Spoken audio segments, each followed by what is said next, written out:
Well, it's been a big week in the chip space as NVIDIA held its GTC event this week, and CEO Jensen Huang giving a shout out to Synopsys. It's the chip design company which also made its own series of announcements at the event and at its own event. And it's working with NVIDIA to substantially accelerate chip design and automotive prototyping using AI. On top of that, Synopsys adjusted its full year guidance as it decided to sell its software integrity group business. Joining us now is the CFO of Synopsys, Shelagh Glaser. Shelagh, thanks so much for being here. Appreciate it.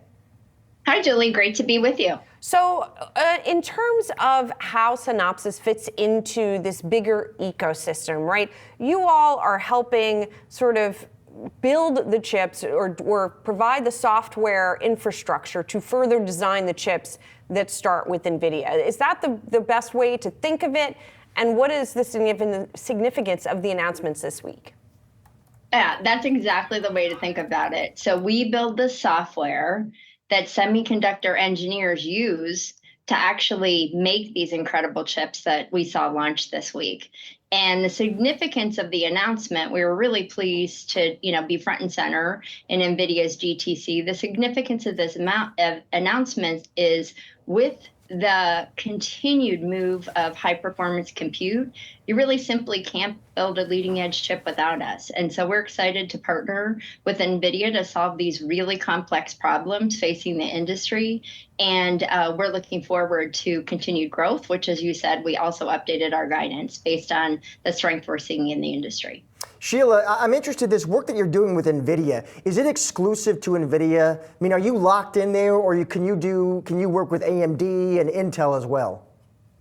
Well, the work that we talked about with NVIDIA, we're working with them to use accelerated compute in designing chips, and we're working with them to use accelerated compute in actually manufacturing chips, which is the most intensive workload in the industry. But our software tools can be used by anybody in the industry. And we support all the leading semiconductor companies, we support hyperscaler companies, and also we support automotive companies. So we have a very open platform, and we have the ability to support on any given foundry that anybody wants to build a chip on. Obviously, Shelagh, the numbers that NVIDIA has been regularly putting up have gotten the market's attention in terms of the size of the potential AI opportunity there. Now, when we've caught up with Sassine recently, Sassine Ghazi, your CEO, he's talked about the opportunity here, but it does seem to be a smaller magnitude. Can you help us understand, especially since you're the numbers person, how we should think about the opportunity for Synopsys going forward around AI? Absolutely. So AI is fueling not only chip design, so more AI chips are being built, which means that people need more of our tools and more of our software.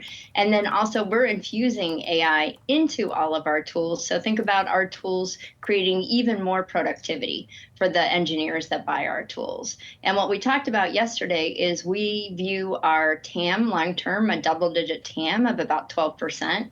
And we believe over the long term, AI is going to add about 2% additional TAM to that. So growing our TAM from 12 to 14%. Well, and Shelagh, if I can follow up on that, that doesn't sound, given like the huge, descriptors we've heard around AI, right, from the likes of Jensen Huang, 2% increase to TAM doesn't seem like that big. I mean, I'm a layperson, right? But it just sounds like the rhetoric around it is so big.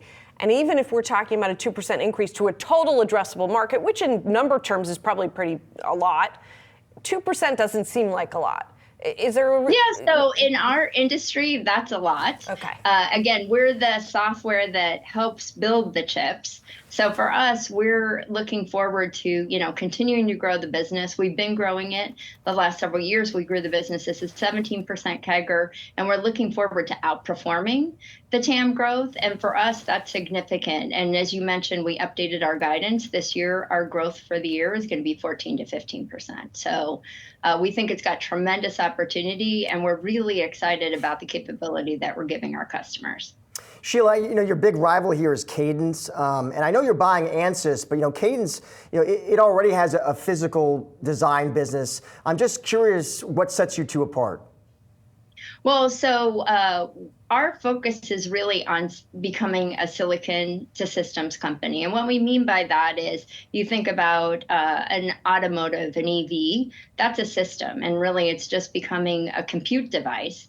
And when customers want to go design, the next EV or the next iteration, they want to be able to bring the physical testing world and the digital testing world together. And we bring the digital portion, that's what our software tools are, and they bring the physical portion. So they've got multi-physics, and ANSYS is the #1 leader in multi-physics simulation. And so we're adding our leadership portfolio to their portfolio to solve really pressing customer needs in our core customers and increasingly in automotive customers, aerospace, and industrial customers.